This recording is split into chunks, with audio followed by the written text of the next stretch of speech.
Hey everybody, this is Zach with Spooki Tanuki Games, and today we're taking a look at a very interesting game, Little Nightmares. From the moment Little Nightmares starts, you can't seem to take your eyes off of it. Little Nightmares drips with atmosphere. Much like other non-verbal, narrative-intensive indie platformers like Limbo, Little Nightmares sucks you in. Much like the grotesque inhabitants of its world, you won't be able to take your eyes off of it until the end. You'll hungrily play this game, wanting to know more about the world and what will become of its protagonist, Six.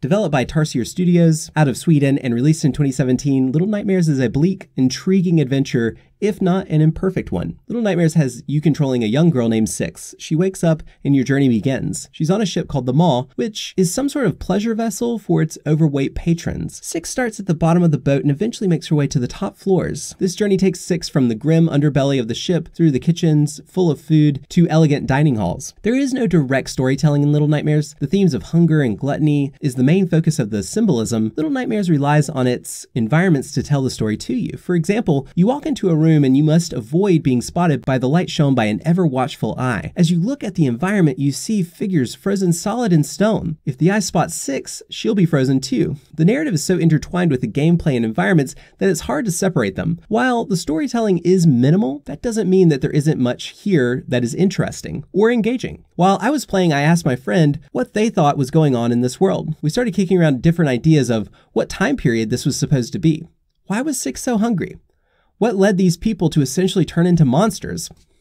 Little Nightmares is more like a coffee table book than an average game. It's a conversation starter. This ambiguity in the storytelling allows you to come up with your own narrative. It also allows you to become more personally connected to Six. Never saying a word, Little Nightmares lets you create your own relationship to the world. I've read that the ending of Little Nightmares is a disappointment, and I would not agree. The ending is sick. The problem is that Six is a complex character that does things that might be shocking to the player. This is horror after all. It should challenge your assumptions. The gameplay of Little Nightmares is similar to other indie platformers that have been released in recent years. The traversal across environments feels good enough as you run and jump. While Little Nightmares has straightforward gameplay, it isn't proficient as a platformer. The overall gameplay is clunky and the controls seem to fail Six right as the action gets the most intense. There are some issues with making jumps and knowing where you'll land.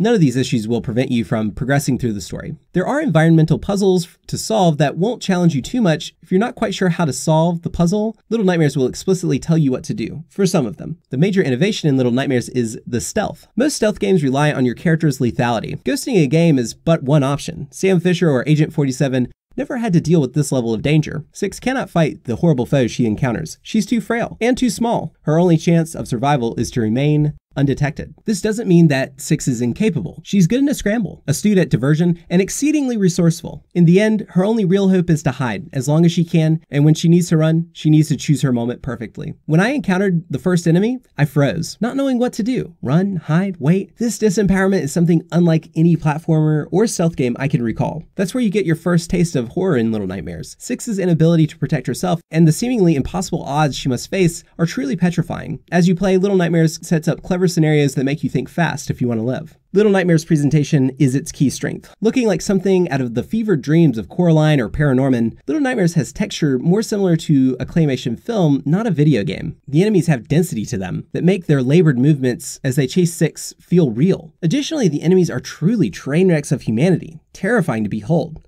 Six herself is emaciated, minute, and delicate by comparison. The concept art for Little Nightmares has been beautifully realized into the game by the team at Tarsier. The characters all have a unifying aesthetic that fits within the dingy environments of the Maw. There are no straight lines on the ship. Everything is angled and contorting in every direction imaginable. Since Six is so small, everyday items become mountains. This juxtaposition of everyday items makes the mundane seem exciting, turning a bookshelf into an apex. The level design does an excellent job of storytelling. The depth and breadth of the Maw is impressive. The situations that each room presents has a level of precision that makes every new board a visual feast. One of the final set pieces of the game is a visual triumph. It has Six running away from the patrons in the Maw. Six has no choice but to run away from the patrons. As one starts to chase after, more and more start to notice her. And then it turns into this tidal wave of flab and disgusting pieces of humanity, and is truly terrifying. It almost feels like Spirited Away on acid. A special mention needs to be given to the food in Little Nightmares, as it's one of the main focuses of the storytelling. All of the food is very well realized, and it does look like something that people would eat, and I think that needs a special mention in this review. Accompanying the levels is the wonderful light and shadow play flickering off of 6's lighter,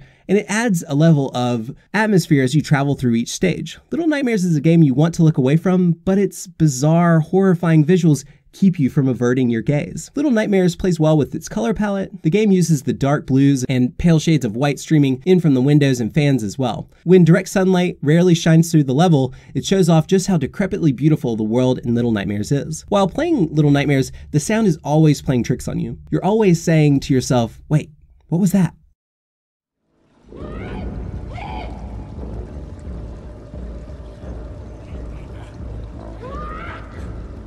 The sound keeps you on edge from start to finish. There's never a moment of silence in the game. The pitter-patter of 6's feet and the crosswinds of the maw all sound persuasive. The sound plays well into the level and enemy design. There's a moment where 6 is running away from an enemy the enemy can't see and reacts to sound. 6's only choice is to make a break for it. As you run, everything is exploding with a calamity of sounds that makes you tense up, feeling the same urgency that 6 does. The music in Little Nightmares is equally unsettling. Many of the modes explored are simple progressions reminiscent of children's songs. Of course, children are creepy and therefore this soundtrack is terrifying.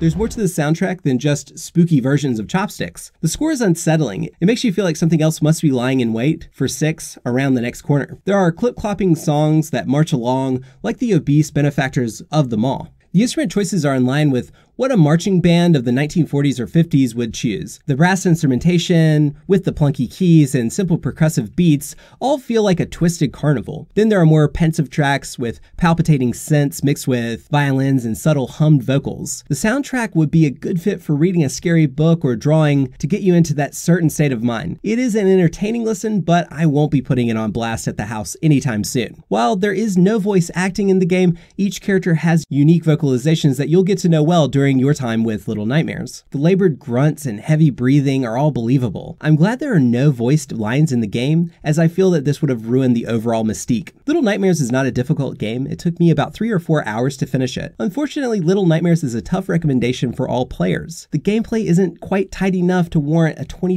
download price or a $35 physical price. I would wait for a sale if you're curious about the game, but not quite sold. If you're a horror fan and you want to soak in all the terrifying environments Little Nightmares has to offer, play it as soon as possible. You won't regret the purchase. There are 3 new DLC levels planned for the game, and it would have been nice if these levels were included for purchasing the physical game. Little Nightmares is a challenging game to review. The graphics, gameplay, sound, and narrative are inseparable from one another. This makes the game difficult to describe, but it is a worthwhile experience. Little Nightmares can be a bit frustrating at times. The world set forth by Tarsier Games is engaging. While you play, you'll begin to weave your own tale of why 6 is in such a desperate position. You'll muse about the maw and its true purpose. When you sleep, you'll be hiding from the very same monsters that so relentlessly pursue 6. This is Zach with Spooki Tanuki Games. Please remember that a like, a comment, or a subscribe means a lot to me and of course the channel.